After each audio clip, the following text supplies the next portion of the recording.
Welcome back, everybody, to the 2-on-1 Fast Break podcast. I'm Sean Kennedy, joined alongside Dan Erda, our NFL handicapper. Dan, I think I'm safe to call you an NFL handicapper again. You had a good week. I was actually just going to make that same joke. I can actually be considered a football handicapper after a 3-1 week. All right, yeah, you did go 3-1 last week, bringing your season total up to a robust 14-20. Yeah, we're getting there. We're a couple more 3-1 weeks, and you'll be back around 500. So nothing wrong with that. All right, so let's jump right into a quick recap of those plays from Week 9. First one, you had Miami -2. I think you should have taken the alternate line, Miami -35. Get some better odds on that because they beat the Chargers 37-0. Yeah, I actually was thinking about taking the Chargers plus 38 and hedging it both ways. That's true. That worked. You know, But- a nice middle there. Yeah, I expected. I don't think no one in their right mind can say they expected that kind of blowout, but I did expect a win like that. Miami's a very good team. They are. They've looked great ever since Joe Philbin threatened to bench Ryan Tannehill, and maybe that was the wake-up call they needed. They started to run the read option a lot more. Tannehill has 4 straight games of over 40 rushing yards, and it just has opened up a dynamic part of their offense that helps Lamar Miller because that defensive end on the edge has to watch out for Tannehill coming off the read option. So It's created the greatest drinking game in the NFL right now, which is drink every time Tannehill goes for a run, and the broadcaster talks about how he used to be a wide receiver in college. that's true. You get pretty wasted. Not if you're watching Red Zone. You got to stay with the Miami game the whole time. But I guess that we'll have to try that sometime. It's funny though, because I'm not completely ready to make a choice on Miami right now. Generally, I'd be taking Detroit this week. Detroit's at home against Miami. Coming off a bye. Miami coming off that big win. Detroit's 3-point favorites. Normally, this would be a spot for me to play Detroit. I think Miami might just be this good. They're looking like one of the more complete teams in the NFL. They have good pass rush led by Cameron Wake. They have the offense is firing on all cylinders right now. Tannehill's looked like one of the better quarterbacks in the league over the last month. Yeah. So, yeah, I agree with you. Although the spot might lean towards Detroit, we're in a situation right now where you can't really go against Miami until we see otherwise at this point. All right, but you went with them in Week 9, and that certainly paid off. So that was one win in the books for you. Another win you had, you added actually late in the week. You tweeted it out, so everybody be sure to follow Dan at Dan Erda. He will have some later plays that he sees when lines move. I just assume all my followers have that function in Twitter where every time I tweet, they get an alert. Goes right to the smartphone. Yeah, they know right away. It's like instant money. Well, last week I did say on the podcast that there wasn't a line for that game yet because I don't think they were sure about RG3 or something like that. Right. So I said I was looking to play Minnesota. I just wanted to see the line, and at pick'em I liked it. Yeah. So there you go. They got them at a pick'em. They won 29-26. Very back and forth game. Came down to the last few drives. Could have gone either way. Yeah, you certainly lost a few of those this year. Yeah, exactly. Could have gone either way. So there's no harm in coming out on top of one of those.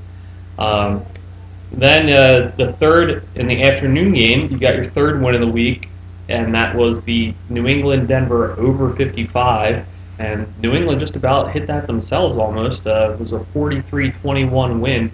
And I don't think a lot of people saw the Patriots putting the shellacking they did on the Broncos. Yeah, and I was actually wallowing in my self-pity on Twitter before this game even started because in the morning it was snowing really bad in Foxborough, and the line actually came down all the way to 49, and I had over 55, and I was yapping about, oh man, this is just how my season's going. And you know what? This is a lesson that you have to learn because remember it happened last year in the Eagles-Detroit game that was covered in snow. I actually don't remember that. I was in Costa Rica at the time. Oh, wow. And it killed my fantasy season because I had Stafford and Calvin Johnson on a lot of teams. And I really didn't know what was going on. I had my friend like, hey, just make sure my lineups, no one's injured midweek or whatever. I gave him a password and stuff. I came back and I saw Calvin Johnson at like 1 point. And I said, what the heck happened? And everybody's like, oh, it was this incredible blizzard hit Philadelphia. And nobody could do anything. But that's another game where the total dropped about 9 points because of the snow, and it went over the original total too. So you know what? These guys are NFL players. They can play in all kinds of weather. So that's just something to look for in the future when a line drops like that to not be afraid to still play the over. Yep. Probably better to get it at 49 though. Yeah. But that was the third win for you last week, and I think all we learned from that one is that with the healthy Gronkowski, that New England offense is just dynamite. But it's so scary how that offense comes and goes with Gronkowski, and how injury prone he is. Yeah, you can't ever fully trust them going forward. I mean, going into a week, you can't really expect them to get hurt. Like now they look unstoppable. In an individual game, but yeah, they could be anybody. Gronk gets hurt, and they might not beat Buffalo. They could go back to being the team that lost Monday night to the Chiefs, and everyone thought Tom Brady's career was over. But that was the third win for you anyway. And I remember you texted me going in the night game like, "Hey, I'm defeated this week. Let's get it." And then you had a fourth play. That was a Sunday night game, Baltimore -1. And you would have needed a lot more points for the Baltimore side as Pittsburgh won 43-23. Ben Roethlisberger, first quarterback in NFL history to have back-to-back weeks of 6 touchdowns. So, not the Ravens' week, huh? No, and the Ravens on the road. It's crazy because even when these two teams play, it's generally a close game. You rarely see an explosion like that. But this might be legitimate. Roethlisberger's looking great. The offense as a whole looks really good, and it's so you rarely see this in the NFL that a rookie who started the year inactive for 4 games, or might have been more than that, might have been 6 games, becomes active and has such an impact on the offense. But Martavis Bryant is just killing it. Not just the fact that he's scoring touchdowns, but he just adds such a dimension that makes the defense struggle to contain the other guys too, like Antonio Brown and Marcus Wheaton. This is a good team, and this is actually really good for my preseason Steelers will make the playoffs bet. Yeah, they're looking good right now. Obviously, they're in a very crowded AFC North division, so there's still a lot of stuff to happen going forward. But Baltimore's a top 5 team in the NFL in terms of point differential. They're in last place. And you've already answered one of my Stump the Sharp questions. Oh, really? Yeah, I was gonna ask you. There's one last place team in the NFL that has a positive point differential, and could you name that team? So I'm pretty confident you would have gotten the Ravens there, who are actually in last place at 5-4, behind Cleveland, who's in third at 5-3. Well, if anything, that's just proof to our listeners that we don't plan these beforehand to make me sound any smarter than I am. Yeah. Well, we did the week after your fiance answered the question. We said we got to give you an ego boost. We threw you a couple softballs now, but yeah, definitely independent thinking going into those questions. So yeah, Baltimore, a lot of injuries in that secondary. Jimmy Smith being out hurt them, and that's 2 straight weeks for the Steelers that they went against a team that had their number 1 cornerback injured. First it was Vontae Davis for the Colts, and then Jimmy Smith for the Ravens. So just be a little wary of the Steelers. They look great, but they're maybe not quite as good as people are anointing them right now. Right, before we get into this week's game, that's one thing just to talk about. They're playing the Jets, and they opened as 2.5-point favorites, and the line's gone up to 5. But just the fact that the line's in the 2 to 5 area and not in the 7+ area, that's fishy. That smells. Yeah, it really is a really suspicious line. It opened at 2.5, and it just got pounded on the Steelers side. Tons of money poured in for Pittsburgh, and yeah, it's all the way up to 5 now. So that just makes you think that they're not usually that off on lines when they put them out. Right. There's something there it definitely smells fishy. So don't go thinking that Pittsburgh's a lock. I'm not playing the Jets like I normally would just because I don't enjoy self-torture. Yeah. And betting on the Jets is self-torture. The Michael Vick experience it's not a ride I want to get on anytime soon. It's a heck of a lot more fun to watch than the Geno Smith experience. That's true, but he looked pretty good last week. It's just seeing him in Philly and one hit from a linebacker could throw any semblance of your bet out the window. Very true. You don't trust Matt Sims? I don't. I will go on the record saying I do not trust Matt Sims. So it's a bold statement. It is. He might come back to bite me, but I'll be ready to eat humble pie if that happens. So, all right. So we alluded to it earlier, but now we'll move into our next segment.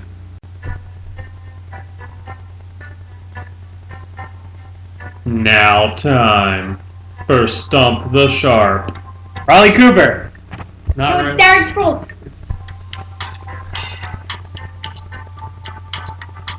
All right, Dan.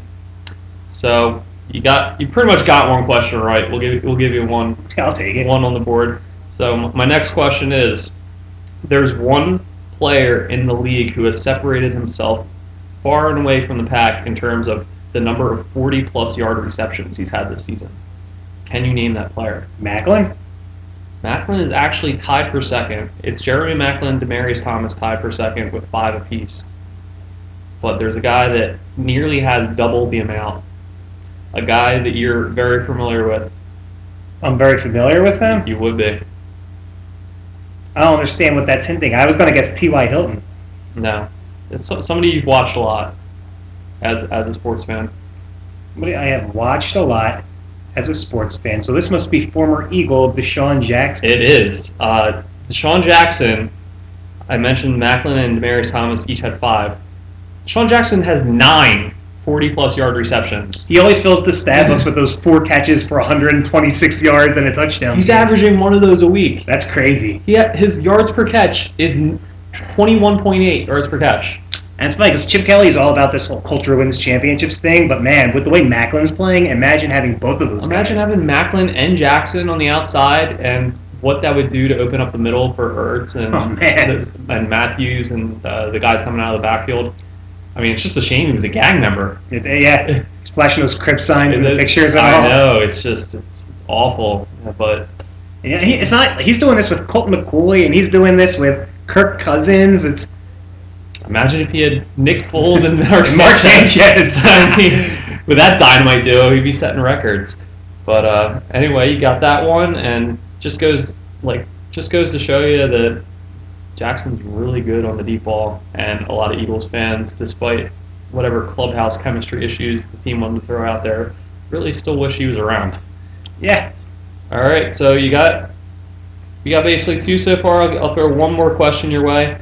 It's a question I asked you about a month ago. It has to do with which team has the best plus-minus against the spread, meaning each week if they lose against the spread, it was only by a little bit, but the games they won by a lot. That's plus-minus against the spread. Right. And we talked about a month ago was Baltimore because they had those wins against Tampa Bay. That was a blowout, and they had another blowout. So that's a hint. It's not Baltimore. Not Baltimore. I'm going to guess strictly after last week, with Miami being a 2-point favorite and winning by 37.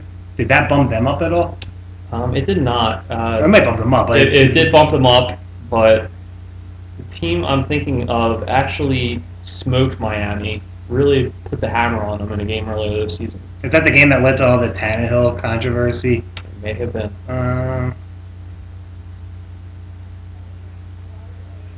I really should know this, but I'm drawing a blank here. You got another guess? Didn't Cleveland beat them?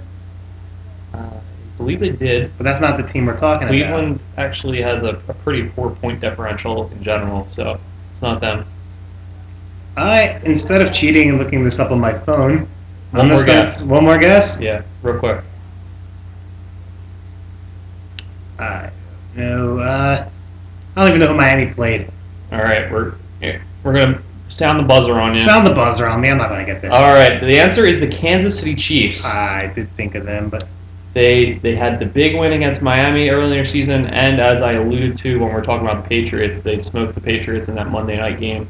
And both of those games were ones where they were underdogs. They're actually 4-1 against the spread as an underdog this season.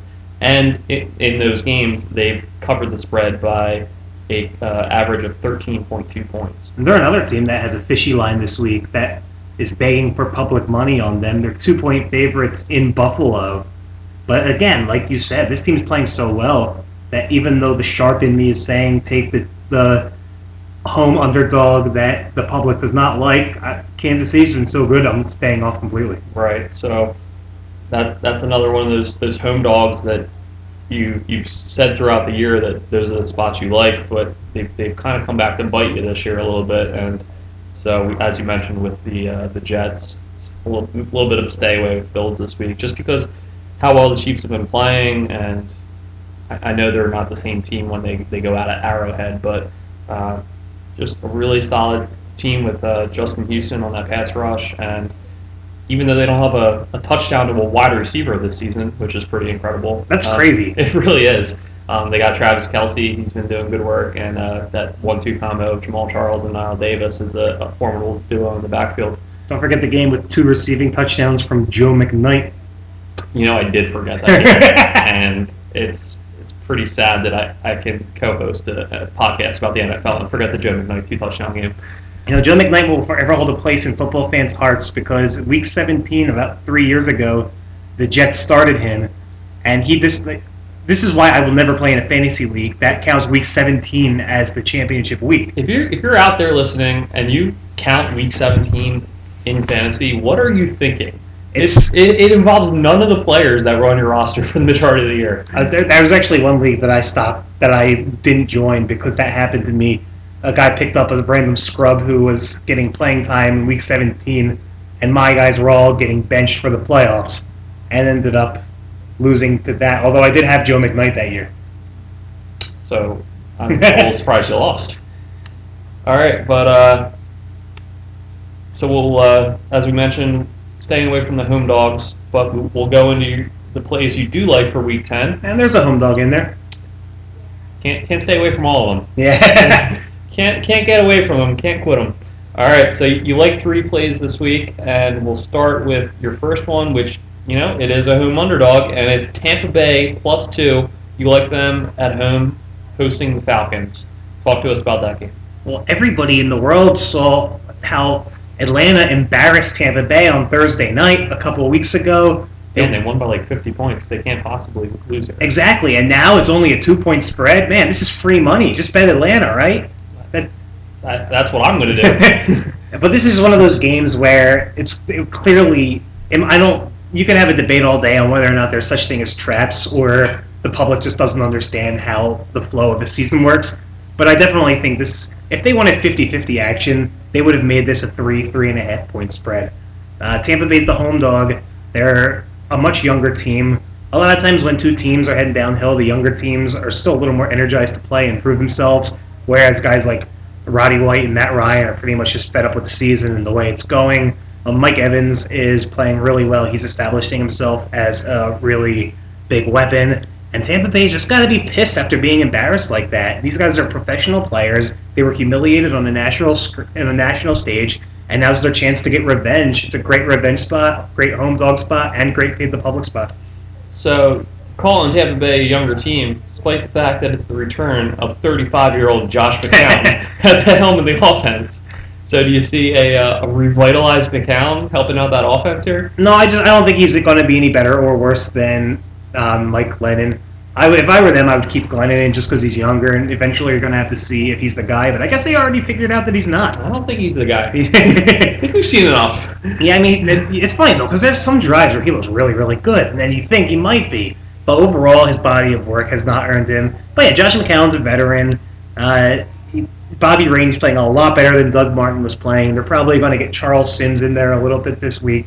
I just think this is a week for them to show up and make a statement and pretty much say screw you to the Falcons for humiliating them and piling on.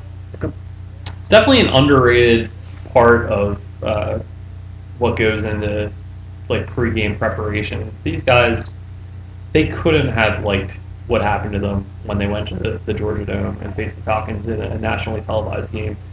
I know people overemphasize like added motivation and stuff, but if ever there was a week to have extra focus and preparation and practice and the weight room and the film room and everything getting ready for this week, this would be it. God, that was an embarrassment, and if it was guys that had any shred of pride, they would put a little extra effort in this week.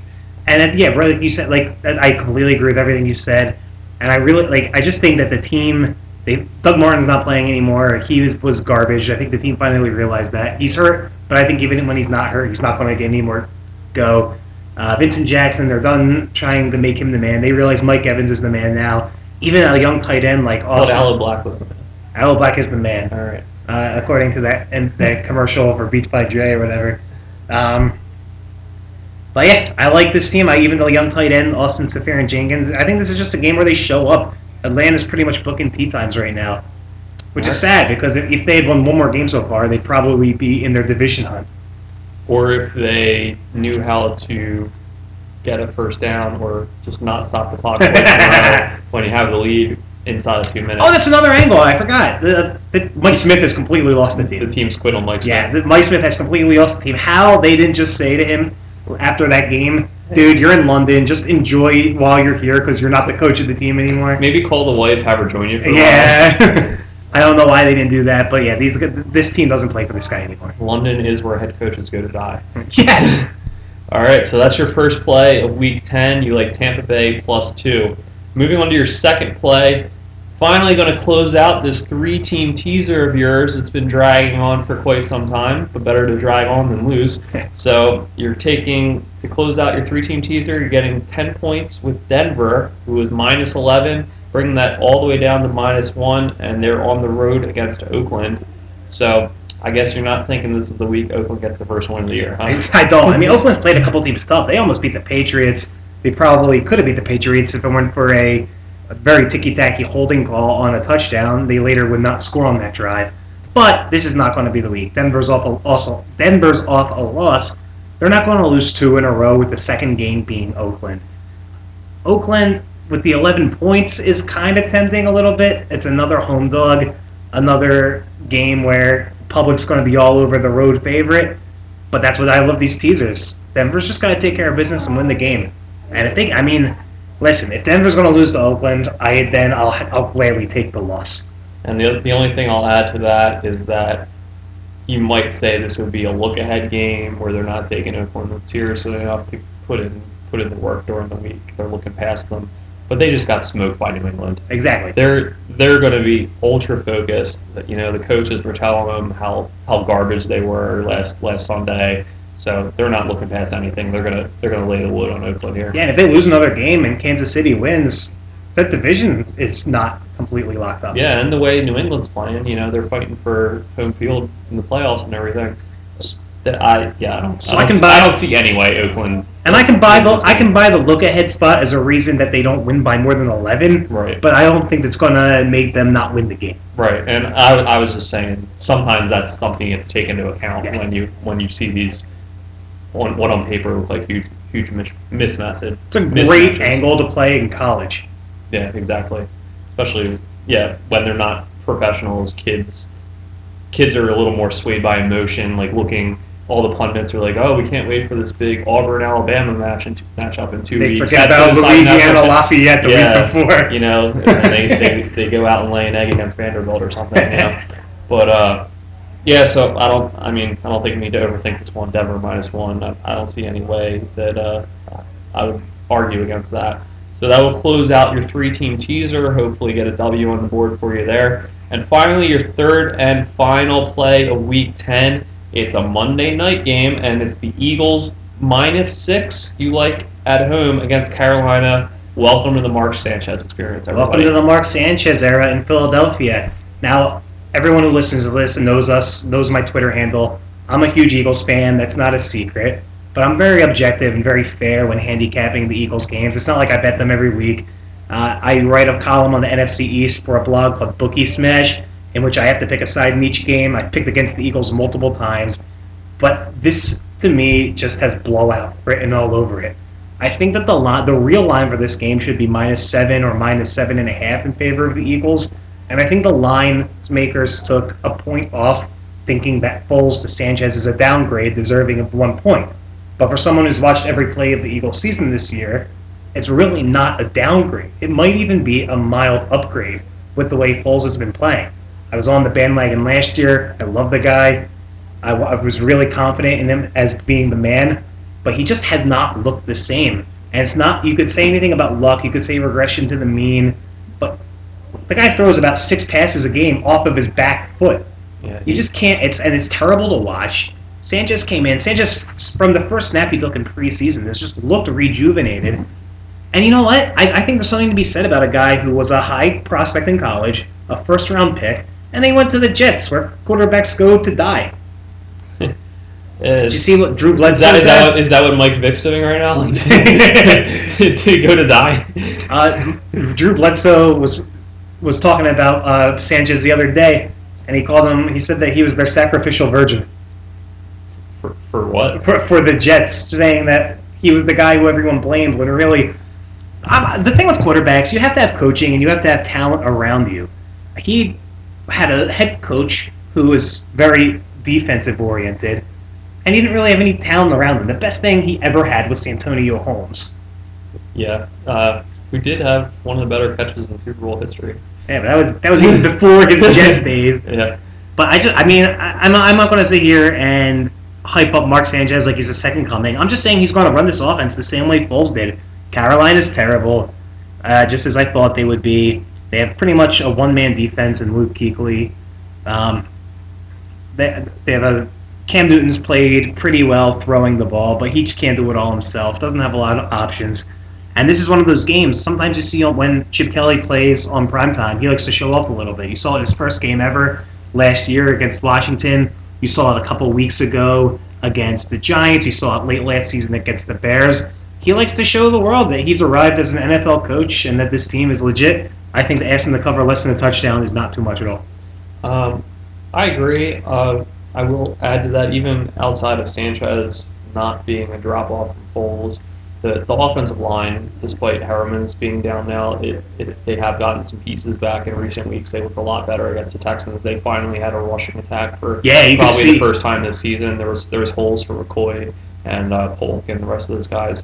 So I think that they're going to get back to really running the ball like Chip Kelly wants to do and not having those games like 2 weeks ago where Foles or whoever the quarterback is throwing the ball 60 times. That's not what Chip wants to do.